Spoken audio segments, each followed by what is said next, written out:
এবার বন্ধু ইউক্রেনের প্রেসিডেন্ট ভলোদিমির জেলেনস্কির থেকে মুখ ফিরিয়ে নিলেন মার্কিন প্রেসিডেন্ট ডোনাল্ড ট্রাম্প। বললেন আর কখনোই ইউক্রেনের সেনা সহায়তা পাঠাবে না তার দেশ। রাশিয়াকে রুখতে বন্ধু সাহায্য ছাড়া এবার কিভাবে এগোবে ইউক্রেন?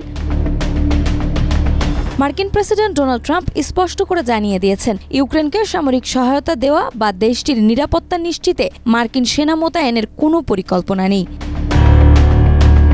19 আগস্ট সন্ধ্যায় সাংবাদিকদের প্রশ্নের জবাবে তিনি বলেন, যুক্তরাষ্ট্র ইউক্রেনের সেনা পাঠাবে না। প্রেসিডেন্ট হিসেবে আমি নিশ্চিতভাবে আপনাদের তা জানাচ্ছি। আমাদের মূল লক্ষ্য হচ্ছে হত্যাযজ্ঞ বন্ধ করা। আমি শুধু চাই মানুষ যেন না মরে।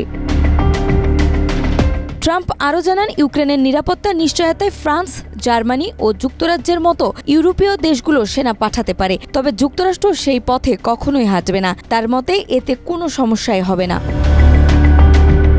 এদিকে ইউক্রেনের প্রেসিডেন্ট ভলোদিমির জেলেনস্কিকে আরও নমনীয় হওয়ার আহ্বান জানিয়েছে মার্কিন প্রেসিডেন্ট ডোনাল্ড ট্রাম্প। তিনি জানান, রাশিয়ার প্রেসিডেন্ট ভ্লাদিমির পুতিন ও জেলেনস্কি সম্ভাব্য এক ত্রিপক্ষীয় বৈঠকে অংশ নিতে পারেন।